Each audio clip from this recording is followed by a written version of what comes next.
Something I've learned about families is I think most families are very similar in the way that they start off their day. At least I hope they are, especially families with kids. And maybe, I hope this is not just my family that look like this, but yours as well.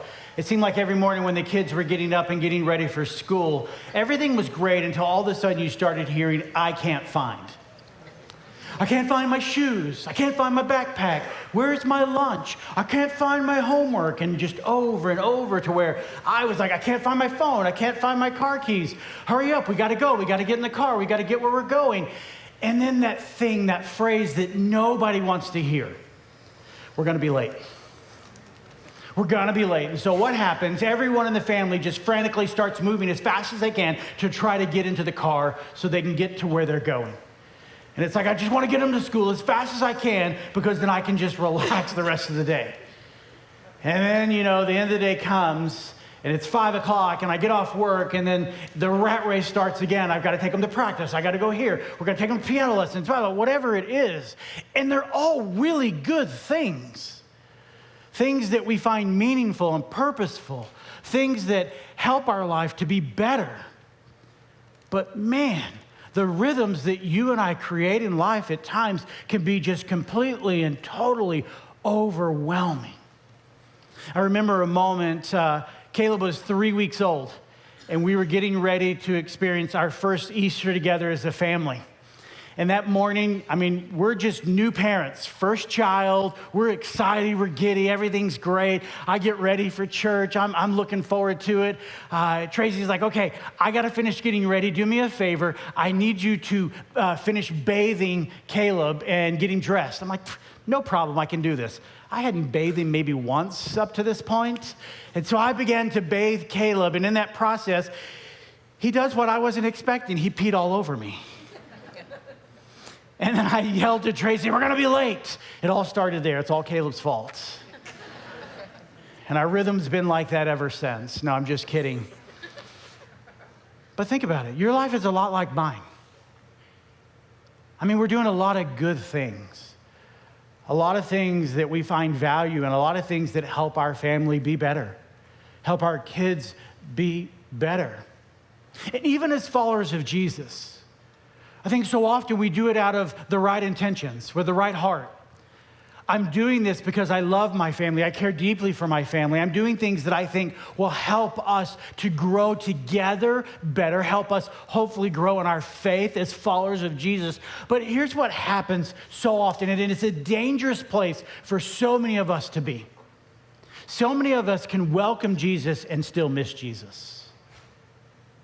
We can welcome him in, to be a part of our family, to be a part of our rhythms, and completely and totally miss him because we're so entrenched in the things that we've got to do and get done, the things that are fighting for our attention, the things that are screaming at us saying, I need this, you have to do this, you have to go here, you have to be a part of this. And so often as followers of Jesus, we just totally and completely miss him. Even though we've welcomed him into our homes and into our families and even into our lives. But yet the rhythms that we create so often completely miss him. We're going to find ourselves this morning in the middle of a story where we walk into someone's home. And maybe you're familiar with it, maybe you're not. It's two sisters, Martha and Mary. And Martha and Mary are preparing their homes to receive Jesus and his disciples. And what's interesting about Martha and Mary, we see a couple of other occasions where they have this encounter with Jesus. We see three distinct ones. The one that we're going to look at this morning that's in Luke chapter 10. And then there's two others. And this is just for all the Bible nerds out there. I just want to give you a little bit and help you think a little bit. But there's two other occasions where we see Mary and Martha encounter Jesus, and something particular happens in all three of these occasions. Something's involved, something called smells. Here we're going to discover in the home of Martha, it's the smell of food. The aroma of food that is filling the house that maybe entices and gets them excited for what they're about to eat. In John chapter 11, it's the smell of death. Martha and Mary's brother, Lazarus, has died. And then in John chapter 12, we see Mary sitting at the feet, pouring perfume onto Jesus' feet. And for some sitting in the room watching this all being played out, looked at Mary and says, what is she doing? She's wasting our money. She's wasting Jesus' time. Why is she doing this?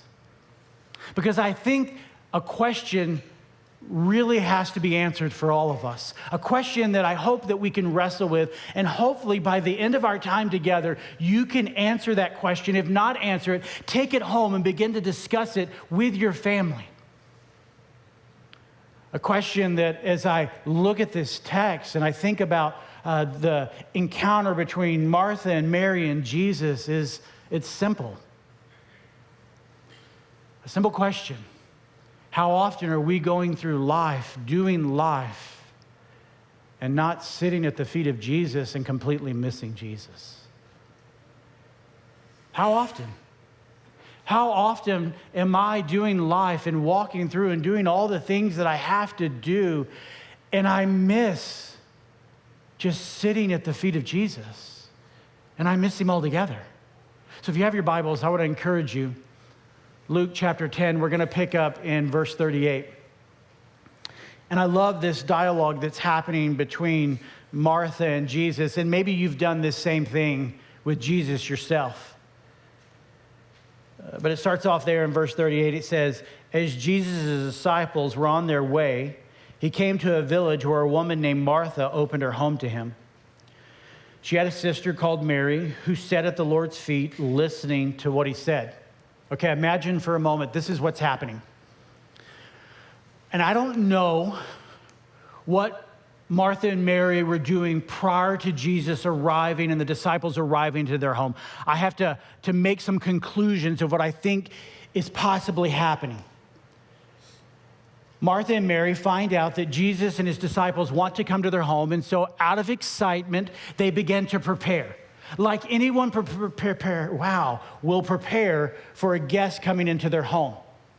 You get everything ready. You clean the house. You make sure that everything's in the right place, looks good, smells good, and then you begin to prepare the food. You want to make sure that the meal you're preparing is something that they will enjoy. The environment has to be just right.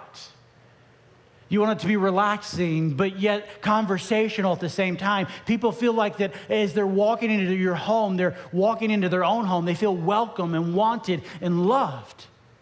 And so I imagine for Martha and Mary, they were preparing with excitement. There was probably some giddiness inside of them as they prepared their home. Even probably some banter back and forth, talking to one another about, hey, Jesus, the disciples are coming as we're getting ready. What's going to happen? What are we going to do? What are they going to talk about? What are we going to prepare? What should the house look like? How should we set the table? And as they begin to get things ready, and then as Jesus and his disciples arrive, we see two things happening here. Martha continuing preparations, and Mary sitting at the feet of Jesus. Martha doing what so many of us would do. We see the work at hand, we see what needs to be done, and we do whatever it takes to make sure that everyone has a great experience. I want to make sure that the food is just right. I want to make sure that I have enough food for all the guests that are coming to my house. And so Mary's doing or Martha's doing all this stuff, running through her head, trying to get this moment just right. And then there's Mary. She stops whatever she was doing in the moment, and she just sits at Jesus' feet. And what's interesting about this, and I wish I could take this a lot deeper, but I can't, a lot of us are just like Martha. A lot of us are like Martha because we're doing the good work that needs to be done because of our love and our commitment to Jesus. We do it because we love him, because we want to know him and others to know him. And so we do things hoping that at times other people will notice and recognize all the hard work, all the energy and effort that we're putting into whatever the moment is. And so a lot of us are like Martha. And so our service for Jesus at times can get in the way of actually freely knowing Jesus. Some of us have equated our relationship with Jesus just like Martha. I'm going to work for you. I'm going to do work on your behalf, and through that work, hopefully I can get to know you. But then you see the flip with Mary.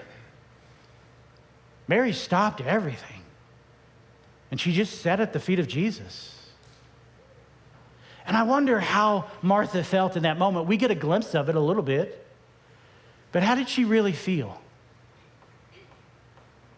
What did she think about her sister? What's Mary doing?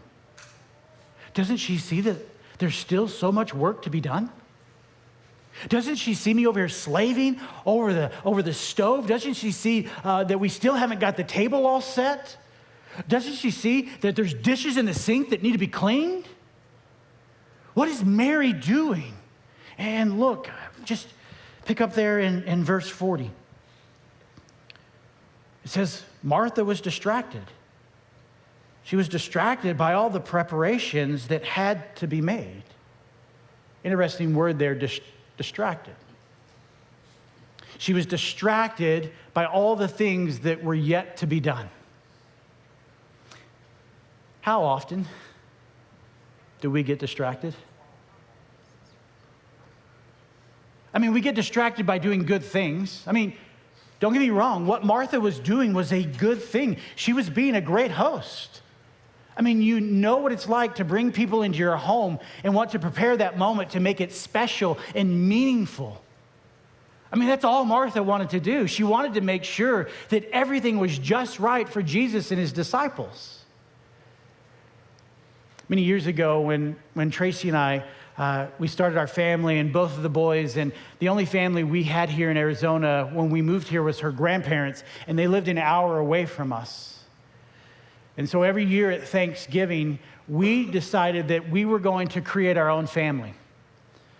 And we were going to invite people into our home for Thanksgiving, that they were going to break bread with us, that we were going to have a moment where we could bond and connect and get to know each other deeper. And so for many years, we opened up our home, a home that was not big enough for as many people that would come. Some years we had to set up inside and outside. There were so many of us. But we did it because we cared for the people around us deeply. And there were others that were just like us that didn't have family. And so we would invite them, come have Thanksgiving with us.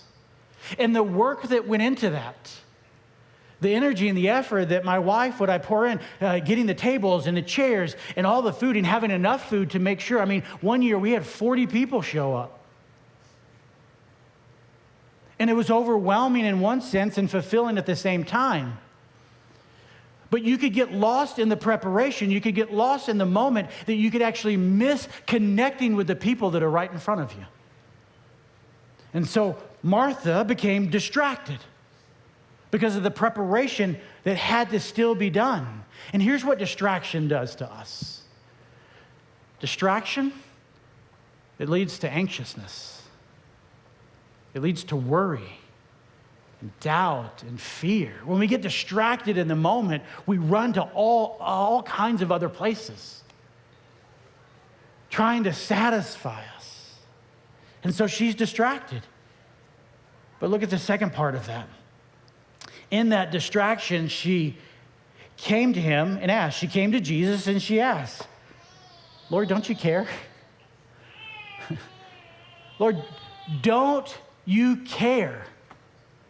Don't you care? Look at what I've been doing for you. Look what I've been doing for your disciples. Don't you care about all the work that I've been doing to make this moment just right? Don't you care?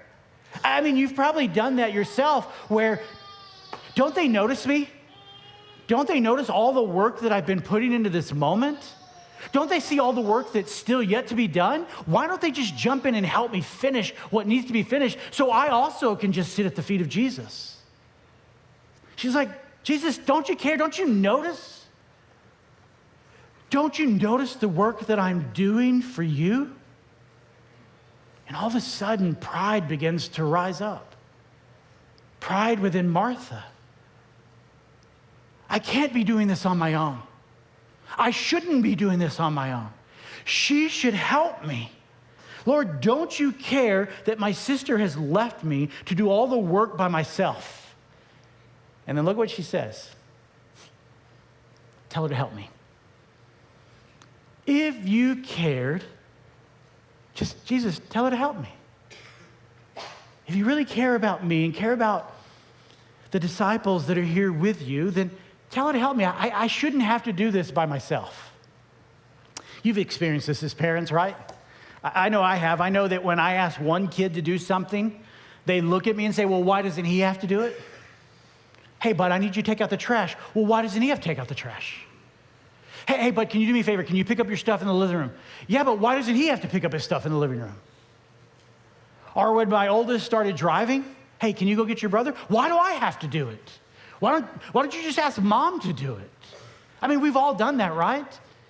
I mean, Martha is doing what so many of us are accustomed to doing, justifying in the moment why we feel the way that we feel and asking Jesus, if you cared, if you truly care about me like you say you care about me, then tell her to help me.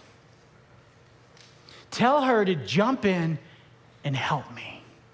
But again, I want you to see what's happening. I want you to notice this. Because at the very beginning, as Jesus comes into the home, Martha's busy doing the preparation. Mary's sitting at the feet. Martha is worried about feeding them physically. Jesus was worried about feeding Mary's soul. Here's the truth. What feeds the soul is more important than what feeds the body. I mean, this is in essence what Jesus is saying. Look, you're going to eat, and I know for most of us today, we're going to leave here after church. We're going to go break bread with our family, our friends, the people that we want to hang out with, the people that we like. Maybe we don't like them, I don't know, but we're going to go have lunch with them. But I promise you, in about 4 or 5 hours, somebody in your house is going to ask, what's for dinner? But in this moment, for Mary wasn't concerned about what's for dinner. She was concerned about hanging on every word that Jesus said. I mean, just imagine what it must have been like. I can only imagine if it was me sitting there at Jesus' feet. What was it that he was saying to her? What is it that he would be saying to me?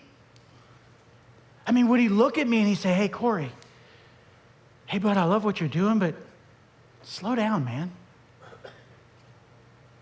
Just slow down. You got a lot of things going on. Just slow down and give me your attention. I mean, would he tell me, hey, your kids are going to turn out okay? I know you're worried about them, but if you just continue to submit them to me and trust me, and you just continue to show them what it looks like to be a follower of Jesus, don't worry about it. I've got them. I mean, would it be if I sat down at Jesus' feet, he would say, hey, it's been a long time. I've missed you. I've been worried about you. I saw that thing that happened last week. Man, I know it was hard.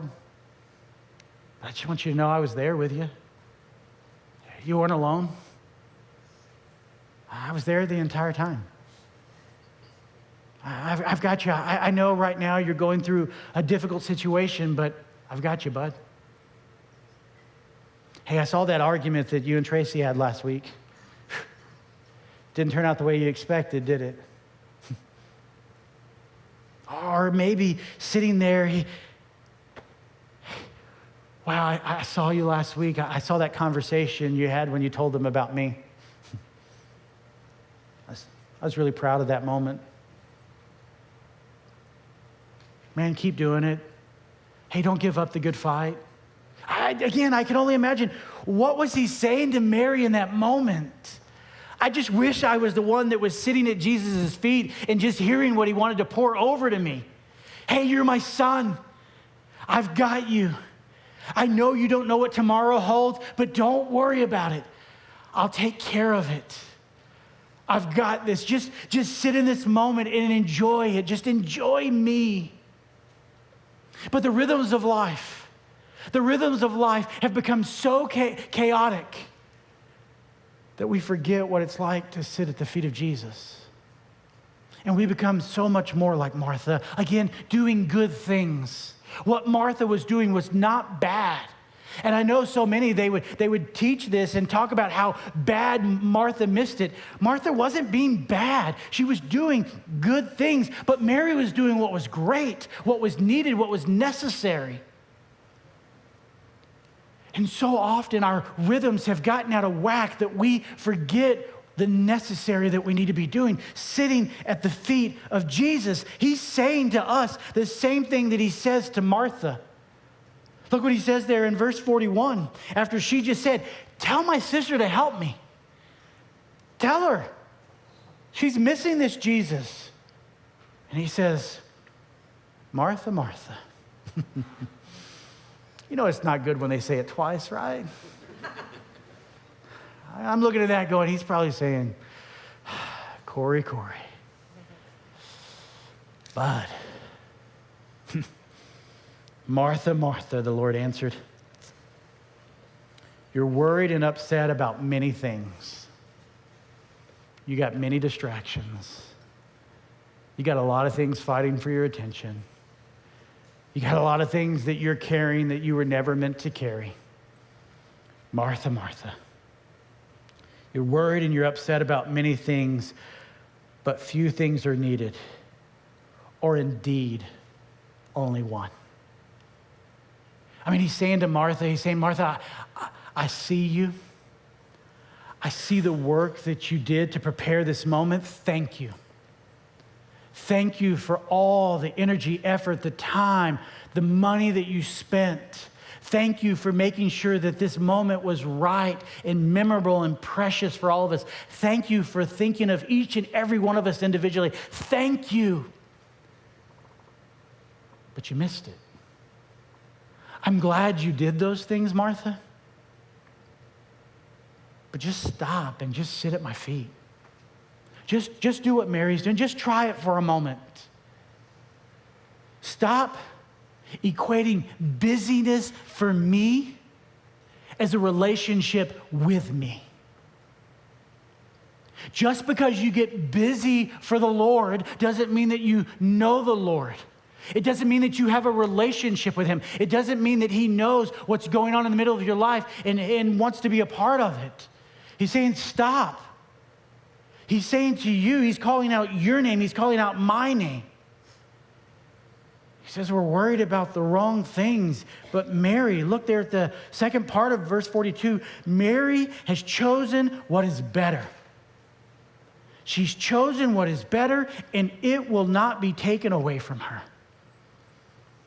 He's like, no matter what you say, no matter what you do, Martha, you cannot take this moment away from Mary. No matter how hard you try.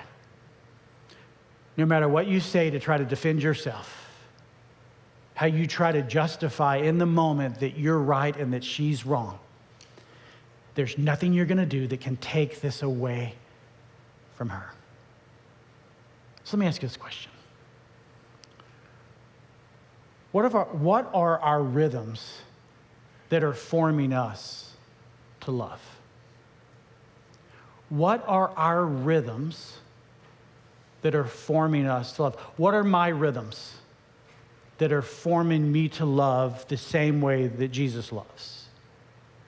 What is it that is forming you, that is shaping you to do and to say and to become the person that you're becoming? What is it? Because what he's trying to show Martha in the moment, this is what you need to be focused on. This is what's more important in this moment. This is the rhythm that should be guiding your life. Just simply sitting at my feet, sitting in my presence, experiencing me. Because if you're not experiencing me, and if you're not sitting at my feet, when you go out in the world and the world comes after you, and it will come after you, one thing or another will come out of you. Either my love, the love that I have for you and the love that I have for others, are the same thing that's coming out of the rest of the people in this world. Selfishness, pride, anger, doubt, fear, frustration, all those things. But for Mary, Mary has chosen what is better. So what are your rhythms? What are the things that are non-negotiable in your life that help you have the right rhythm with Jesus and the people that matter most to you? I want to share three things that I do that help me to keep this front and center when it comes to having the right rhythms that keep me in sync so that I can become the person Jesus wants me to become and not the person that my flesh produces out of me to become. So the first one is this: I pause with Jesus. I spend time with him. I set intentional time aside every single day to spend time with him. No matter how busy things get, I have to be committed to spend time with him. If I don't, and I've said this before, if I don't, my wife knows when I haven't spent time with Jesus. She knows. She calls it like it is. She tells me right up front, have you spent time with Jesus today? No. So I pause. I pause with him. I set a time aside every morning to get alone with him. Most of the time, I have to do it before anyone else in my house gets up. Because if I don't, Dad, Cory, all these things come fighting for my attention that need me. Good things that I need to be helping with, things that I need to be fully invested in, but they're not the great thing. The great thing is me pausing and spending time with him, spending time reading his word, reading what he has to say to me. And when I read it, I ask two simple questions. What do you want me to know and what do you want me to do? Spending time in prayer, just me talking to God. Sitting in there in that moment, me listening to him. Sometimes I just sit there. I don't say a word. And I know that if I don't do these intentional things, they will distract me from doing what I know I want to do and need to do. If I don't set my phone aside, my computer, my tablet, the TV, the magazine, the newspaper, the book, whatever it is, if I do not set that aside and just get alone with my Bible and God, then it's easy for me to get distracted. And I start thinking about all the things that I got to do today.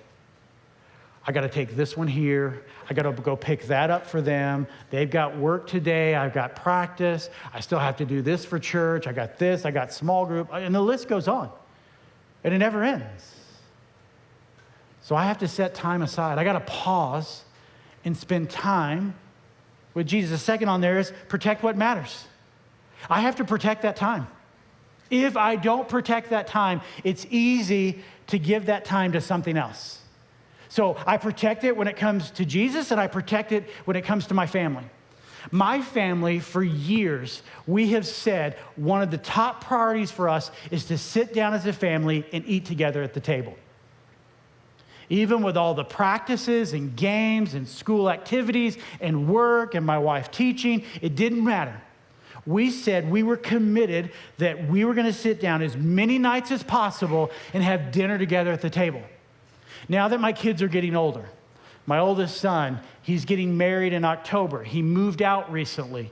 It's been a big, culture shift and change within our house where we're adjusting. But we committed. We sat down with Caleb and Caitlin and we said, look, we value our relationship with you so much that there's one night a week that we're going to have family dinner together. And you guys have to be there. We want you there. We care so deeply for your relationship. We know you got work and activities in church, and we know that Caitlin has her family, and we want them to do all those things. Those are good and great things. But we value that so much that we protect it because it matters deeply to us. I never want to get to a place where I don't know my kid, even after he's become his own man with his own family. It's important to me. So we protect it. Protect what matters. If you don't, it's easy to give it up, to give it to something else. And then practice presence. To be fully present in the moment. To not just show up and just sit there and just wait for it to pass by. I have a teenager, and so there's times he sits at the table and he's like, as soon as he's done, can I leave? Because it's hard. I mean, there are a lot of things fighting for his attention. There are a lot of things that are racing through his mind that he wants to do at times other than sit at the dinner table with mom and dad, because mom and dad ask too many questions. We just want to know about his day. Practice. Practice being present. I have sat through so many meals with my wife and my family at restaurants, and I've watched other families that stare at the screen the entire time. And I wonder, how is that more important than the person that's sitting across from you? I know that stung for some of us. How is that more important than your wife or your kids? TikTok or Instagram or Facebook or whatever it is that's consuming you. How is that more important than the people that you care about? It's not my words that say I care, it's my actions. And he's telling Martha, look, you can be busy doing a lot of good things, but I want you to stop and I want you to sit in my presence and be with me. And the same thing comes with our families. How is it that so many things are way more important?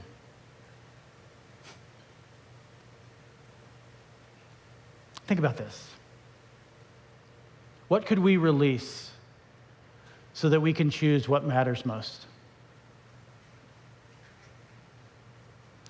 What is it that's in your life right now that you could let go of, that you could release so that you could actually focus on what matters most? For me, it's what could I release? What could I let go of?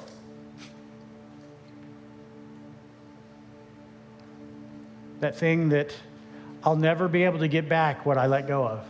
Or I'll never be able to get back that missed moment with my kids. I'll never be able to get back that missed moment with my wife. I'll never be able to get back that missed moment with the people that I care about the most. So what is it? That's my challenge for you this week,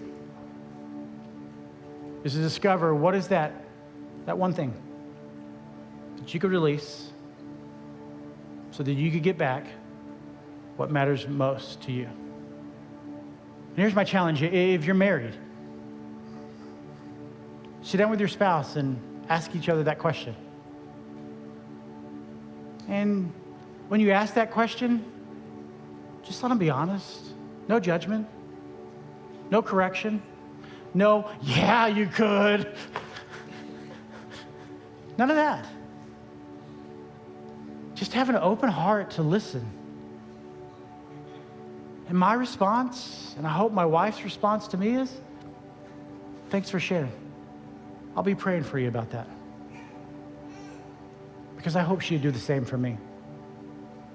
So no matter where you are, even if you're not a Jesus follower and you're here and you're listening to what it looks like to be a follower of Jesus, I would challenge you to ask the same question. What is it that I could let go of? What is it that I could release so I could get back what matters most? And we know that it's not easy. And so to help you, each week we've talked about the tables that are outside. If you're parents like me, and you're dealing with all the stresses and all the things that are being thrown your way as a parent that you're trying to navigate through, we've got a resource. If you're a couple, maybe you're dating, maybe you're engaged, maybe you don't have kids yet, maybe you're empty nesters, we've got a great marriage resource out there. Maybe it's a little bit deeper and you're saying, you know what, my family and I, we've tried this, we've tried that. It doesn't seem to matter what we do, it just doesn't work. We partner with an amazing counselor group that meets right here on our campus that we provide. Maybe you just drop by their table. Whatever it is. For me, what I would encourage you to do, because I think there's a lot of value in it, I'd encourage you to get into a community group. Live life with other people that are at the same stage of life as you and discover how they're navigating through the same things that you're trying to figure out. I say it all the time. Some of you probably get annoyed by it, but we're not meant to do life alone. We were created for relationships. So I encourage you today, What is it? What's that one thing that you can release? You can let go of it so you can experience what is better. Will you pray with me? Father, if I'm honest, more times than not, I'm Martha. It's easy to fill up my schedule with all the things that I got to do, all the places I got to go, all the people that I got to meet. It's easy to justify my relationship with you as me doing stuff for you instead of just spending time with you. And Father, I just ask that you forgive me. And I'm probably not alone. I sit in a room full of people that are just like me, imperfect, broken, just trying to make it day after day. And I ask that over these next few moments that you help us dig deep within ourselves and answer that question honestly. And then even help us to figure out how to navigate through it so that we can choose what is better. So we can sit at your feet the same way that Mary sat at your feet. Help us today, Lord. Help us that in these next few moments, as we prepare to worship, as we cry out to you, hear the affections of our heart. Let us not grow numb. It's easy to grow numb and miss your voice. So I ask that you speak to us today and we will respond to you. Here we are, God. Hear our worship. You are God and we are not, and we desperately need you. It's in Jesus' name that I pray. Amen. Will you stand as we continue to worship?